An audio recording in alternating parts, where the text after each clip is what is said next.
어서오소. 오실 줄 알았어요. 예, 구민선 글방입니다. 나뭇잎 사연 오늘 5번째입니다. 어른도 듣는 동화, 그러니까 아이도 듣고 어른도 듣고 그런 겸용입니다. 제목은 오늘 벼락부자입니다. 글, 편집, 녹화 모두 구민성이 했습니다. 작품 바로 들어가겠습니다. 어른도 듣는 동화 벼락부자 1. 양우태에게 갑자기 큰 돈이 생겼어요. 말하자면 벼락부자가 된 것이지요. 그는 좋아 어쩔 줄 몰랐어요. 그도 그럴 것이 물려받은 재산이 없어서 늘 가난하게 살았거든요. 그의 직업은 운전기사인데 지난달부터는 어떤 사업가의 승용차를 운전하게 되었어요.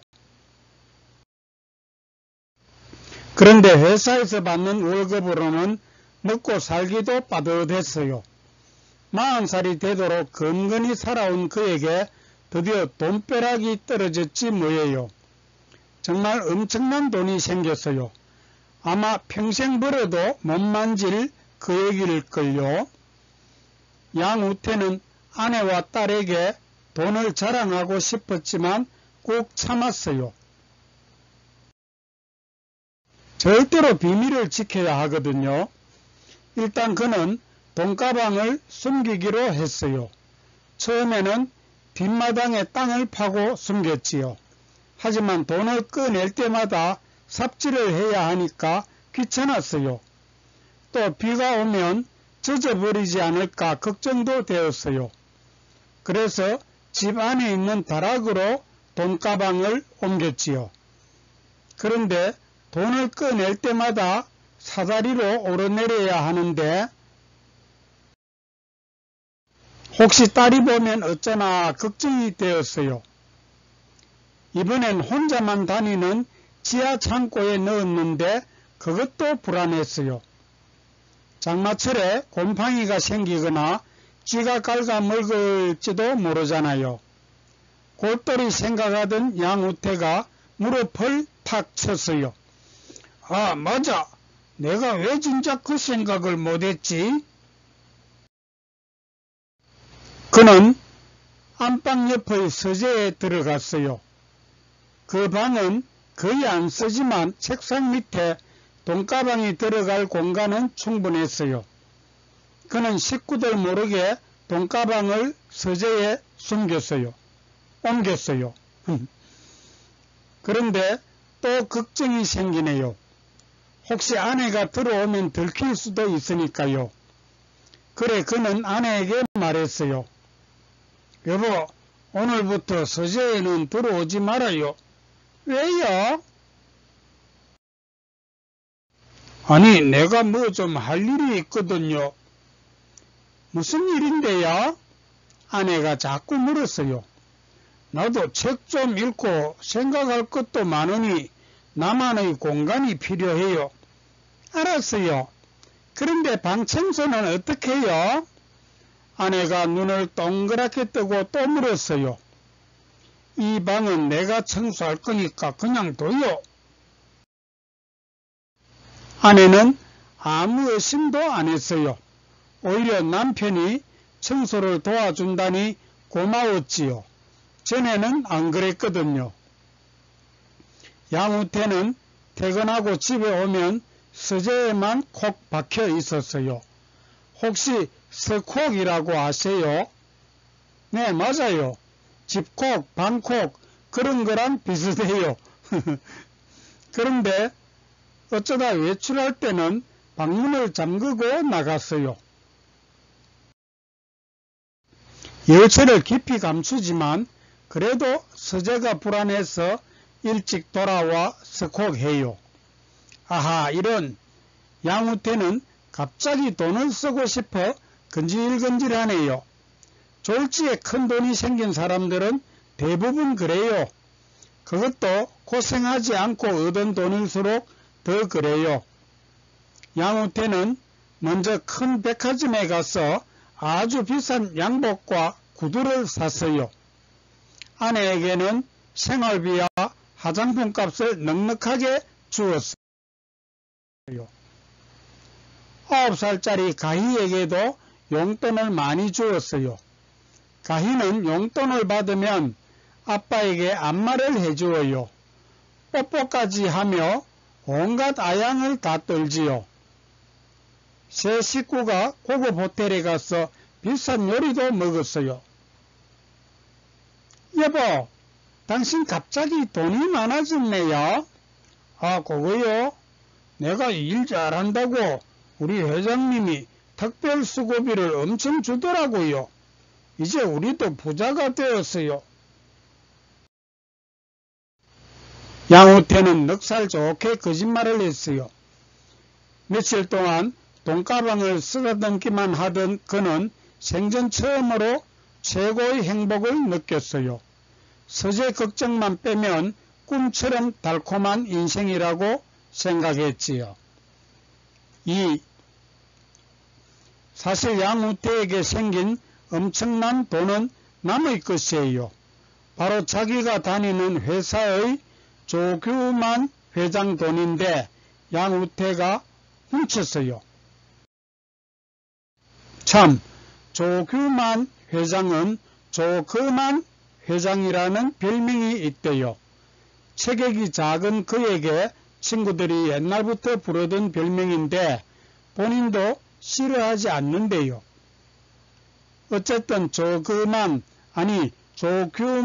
회장이 유명한 정치인에게 뭔가를 보내는데 그 심부름을 양우태에게 시켰지요. 조규만 회장은 아무도 모르게 전달하라고 몇 번이나 주의를 줬어요. 하도 강조하니까 양우태는 호기심이 생겼어요. 뭐가 들었는지 가방 2개가 묵직했어요. 양우태는 그 가방을 싣고 가면서 생각했어요. 이 가방에 뭐가 들었을까? 정말 궁금해서 미치겠군. 양우태는 궁금증을 도저히 참기 어려웠어요. 그는 으슥한 곳에서 망치와 펜치 등의 공구로 가방 하나를 겨우 열었어요. 그런데 열고 보니 정말 엄청난 돈이 들어있잖아요. 양우태의 가슴은 북소리가 들릴 정도로 뛰었어요. 이 돈만 있으면 힘들게 일하지 않아도 살겠는데 어쩌지? 한참 망설이던 양우태는 마침내 그 가방을 훔치기로 결정했어요. 그리고 정치인에게는 가방 1개만 전해주었어요. 그런데도 그 정치인은 고맙다는 인사를 몇 번이나 했어요. 본래 가방이 몇 개였는지는 몰랐나 봐요. 심부름을 마친 양우태는 불안했어요.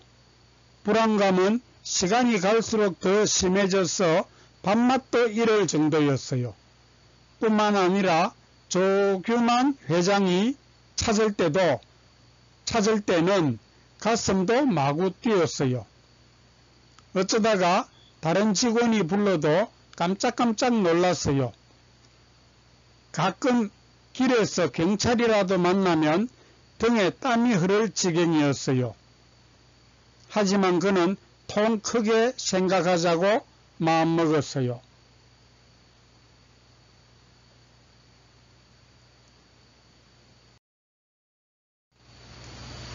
그래, 나는 훔친 게 아니고 나누어 쓰는 거야. 비록 말은 안 했지만 그렇게 생각하니까 어떤 배짱이 생기는 것 같고 불안감도 약간 줄어들었어요. 아마 그 정치인은 가방 1개가 없어진 걸 모를 거야. 그러니까 고맙다는 인사도 몇 번이나 했잖아. 양우태는 자기에게 좋은 쪽으로만 생각했어요. 조 회장은 혹시 알아차려도 경찰에 신고 못할 거야. 아무도 모르게 전화라는 돈이면 분명히 정직한 돈이 아닐 테니까. 여기까지 생각이 미치자 양우태는 오히려 당당해졌어요. 그는 매일 조규만 회장을 태우고 다니면서도 대연하게 행동했어요. 그리고 무슨 주문이라도 걸듯이 속으로 말했어요. 괜찮아. 세상에는 나보다 나쁜 사람들도 많아. 조 회장은 큰 도둑이고 나는 작은 도둑이야. 또 비밀 심부름은 수고비를 좀 많이 받지. 겁먹을 필요 없어. 자신감이 생긴 양우태는 결혼 10주년이라고 아내에게 고급 승용차를 선물했어요. 뿐만 아니라 가희에게 새 피아노도 사줬어요. 월요일 아침에는 최고급 양복을 입고 출근했어요. 여보게, 양기사, 자네 그 양복 아주 좋아 보이네. 비싼 옷이지? 네, 좀 비싼 이태리 패션입니다. 그 말에 조규만 회장은 약간 못마땅한 눈빛으로 변했어요. 3. 이튿날 양우태는 본래 입었던 헌옷을 입고 출근했어요. 에이, 옷도 마음대로 못 입겠네. 회사에서는 평상복을 입어야겠어. 양우태는 중얼거리면서 조심하자고 생각했어요. 조규만 회장은 손님과 저녁 식사를 했어요. 비싸기로 소문난 일식당이었어요. 그런데 식사 중에 우연히 건너편 자리에 눈길이 멈췄어요. 거기에는 바로 양우태가 있었고 그의 아내와 딸로 보이는 소녀까지 식사를 하고 있었거든요. 조규만 회장은 가만히 생각했어요. 여기는 아무나 오는 곳이 아닌데? 가만히 있자. 지금 입고 있는 양복도 그렇고 가족들의 옷도 모두 비싸게 보이네. 저 사람 본래 부자였던가?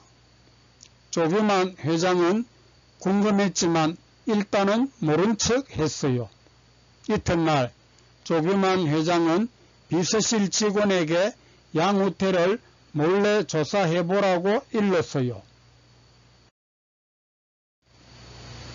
며칠 후에 조규만 회장은 조사 결과를 보고받았지만 시원찮았어요.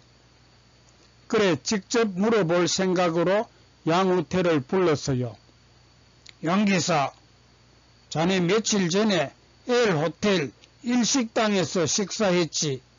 가족들이랑. 네? 네. 그날은 아내 생일이라고. 양우태는 간이 철렁했지만 태연하려고 노력했어요.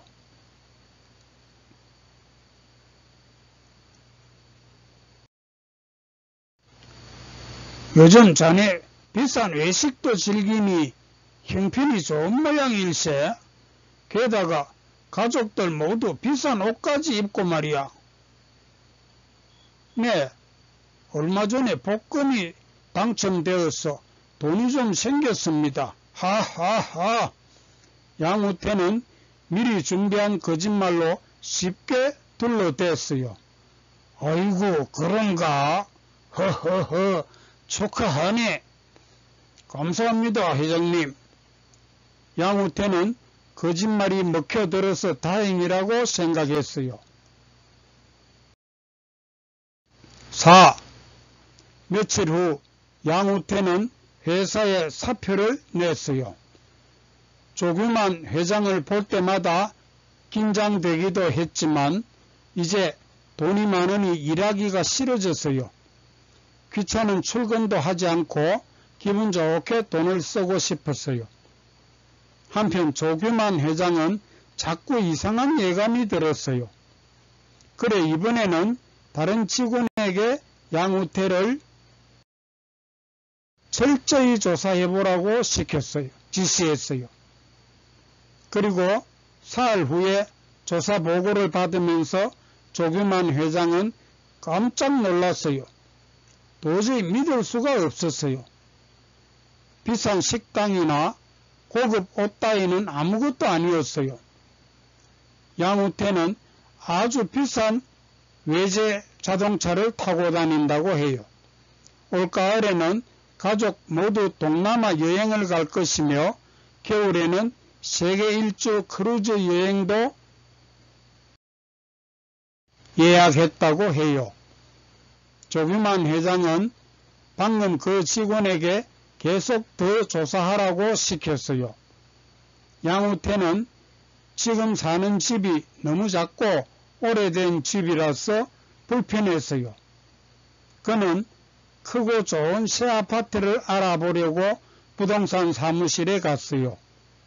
그런데 길 건너편에 낯익은 사람이 보였어요. 얼른 보니 그 남자는 회사 직원 같았어요. 마스크를 썼지만 사람마다 독특한 분위기가 있지요. 사무실 유리창에 비친 남자는 이쪽을 보면서 사진을 찍는 것 같아요. 저 사람이 왜 저기 있을까? 혹시 내 사진을 몰래 찍을까? 이상하군. 양우태는 고개를 갸웃하면서 나왔어요. 그는 자신의 외제 승용차를 타고 백화점으로 갔어요. 양우태는 매장 여기저기를 살피며 걸었어요. 그런데 저 건너편에서 그 남자가 또 이쪽을 찍는 것 같아요. 저 사람이 여기까지 따라왔네. 혹시 내 뒷조사를 하는 건가? 양우태는 바짝 긴장이 되었어요. 그래서 아무것도 사지 않고 주차장으로 나왔는데 그 남자도 멀찍이서 따라오고 있어요. 양우태가 차를 타고 나오자 그 남자도 차를 움직였어요. 나를 조사하는 게 맞군. 이제 정말 조심해야겠네. 그날부터 양우태는 돈 쓰는 것을 멈추었어요. 이미 예약한 여행도 취소했어요. 아파트 문의도 당연히 중단했고요. 조규만 회장은 비서의 보고를 받고 어떤 확신이 생겼어요. 그는 최 의원에게 전화를 했어요. 몇 마디 안부를 나눈 후에 낮은 목소리로 물었어요. 의원님, 가방 2개는 잘 받으셨죠? 네, 고맙게 받았습니다. 근데 2개라뇨? 난 1개만 받았는데요. 네? 1개만 받았다고요? 그게 정말입니까? 아니, 내가 왜 그런 걸 거짓말해요? 네, 알겠습니다. 바쁘실 텐데 죄송합니다. 사람도 안 보이는데 머리를 꾸벅 조아리던 조 회장은 당장 양우태에게 전화했어요. 어이, 양기사, 자네 회사에 좀 와보게. 나 이제 양기사 아닌데요. 뭐라고? 회사 사표 냈잖아요. 양우태가 또박또박 말대꾸를 하니 조규만 회장은 더 화가 났어요. 가슴을 퍽퍽 치면서 심호흡을 했어요. 좋아, 일단 회사로 좀 나오게. 가기 싫어요. 그리고 이제 반말도 하지 마세요. 조규만 회장님, 양우태는 몰래만 부르던 조규만 회장의 별명도 확 불러버렸어요. 속이 후련했지요. 옥신각신하던 두 사람은 결국 회사 근처의 찻집에서 만났어요. 조 회장이 가방 한 개를 어쩌냐고 따졌지만 양우태는 모른다고 딱 잡아댔어요. 조 회장이 경찰에 신고할 수 없다는 것을 양우태는 알고 있어요. 신고하면 조 회장 본인은 물론이고 최 의원까지 곤란해지니까요. 본래 나쁜 돈은 다 그래요. 5. 이튿날에도 양우태는 이상한 사람이 따라다니는 것을 느꼈어요. 그가 가는 곳마다 검정색 양복의 덩치 큰 남자가 따라다녀서 긴장이 되었어요. 집에 오니까 가희가 말했어요. 아빠, 학교 앞에서 어떤 아저씨가 아빠 이름을 물었어요. 그래, 뭐랬니? 사실대로 양우태 씨라고 했죠. 그랬더니 제 머리가 예쁘다 했고 또 옷도 비싼 거냐고 물었어요. 그리고는 대답을 안 하니까 저를 쓱 보고는 가버렸어요. 무서웠어요.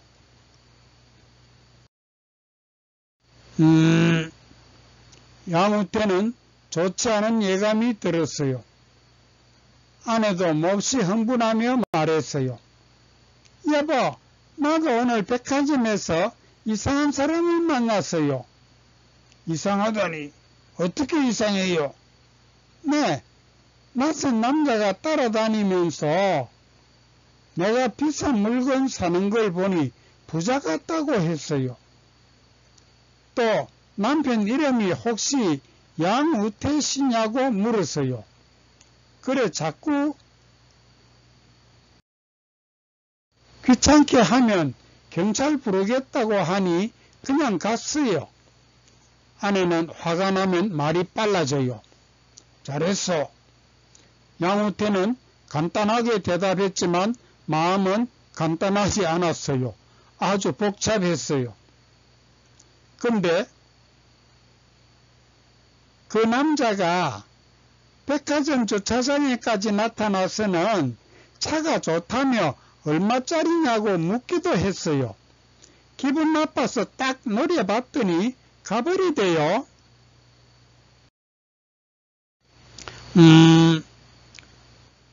양우태는 겁이 났어요.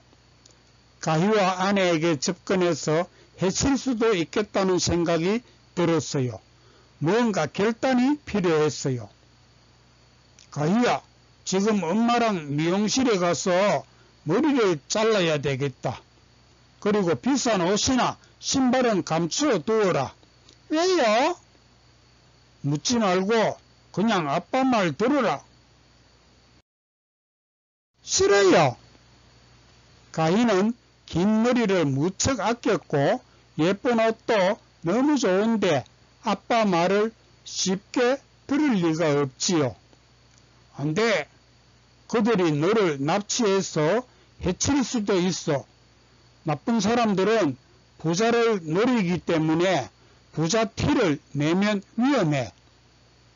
에이, 부자가 뭐 죄인이에요? 어쨌든 아빠 말 들어. 그리고 당신도 백화점 가지 말고 재래시장에서 물건 사요. 옷도 수수하게 입어요. 나도 등산복만 입을 거예요.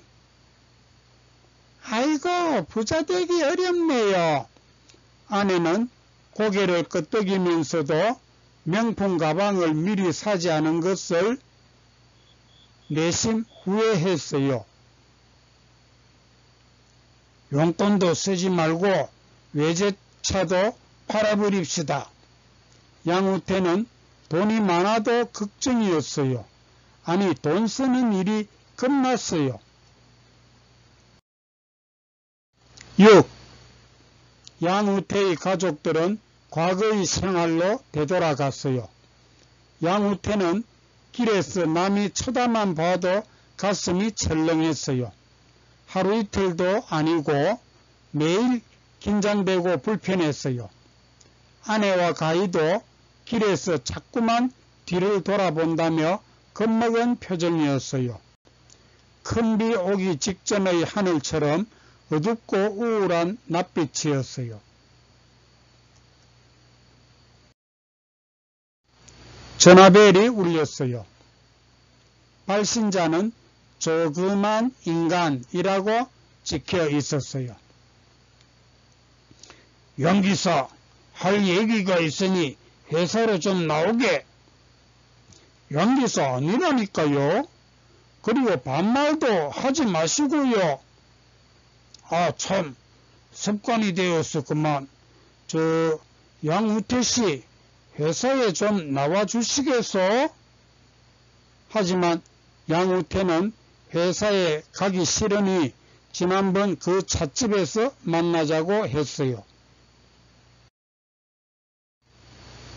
조규만 회장은 양우태를 보자마자 바로 물었어요. 양우태씨, 돈가방 어쨌어? 돈가방이라뇨? 전에 내가 최의원에게 갖다 주라고 했던 그 가방 말이요. 아, 그 가방 그거 전해줬는데요. 하나는 어째서 본래 2개였는데. 아니요, 처음부터 하나뿐이었는데요. 양우태는 딱 잡아댔어요. 남몰래 시켰으니 본 사람이 없었거든요.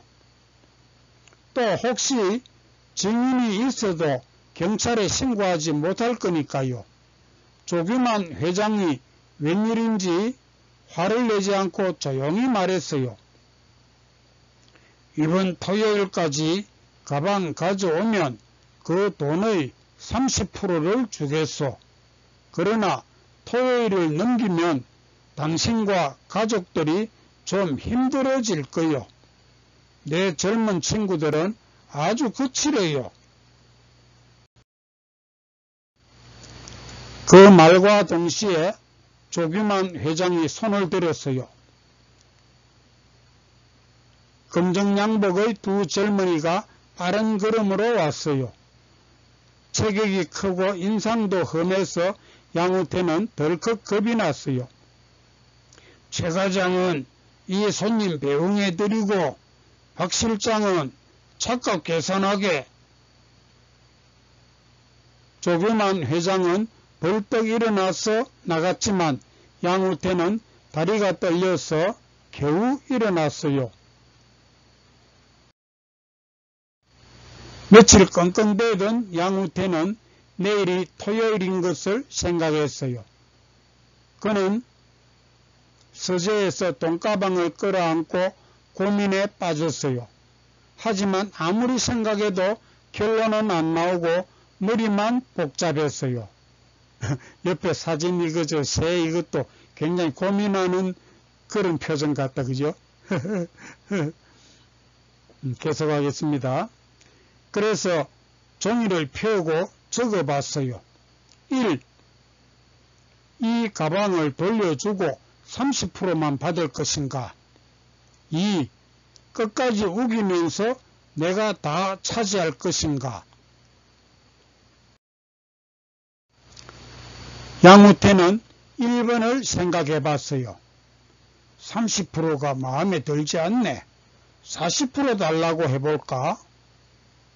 아니, 이왕이면 50%를 요구할까? 절반씩 나누는 거지 뭐. 그런데 조그만 인간이 돈가방만 받고 돈을 안 주면 어쩌지? 경찰에 고소할 수도 없고 말이야. 계약서나 각서를 써달라면 써줄까? 이렇게 생각하다 보니 가슴이 답답해졌어요. 찬물을 한 잔 마시고 2번을 생각해봤어요. 이 사진도 제가 지금 가슴 답답한 그런 폼이다, 그죠? 예. 돈가방을 안 주면 가족이 힘들어진다고 했지. 납치해서 폭행할까? 영화에서는 증거 없앤다고 죽이기도 하던데. 아, 끔찍해. 가만히 있자. 차라리 외국으로 도망갈까? 회장도 경찰에 신고는 못하겠지.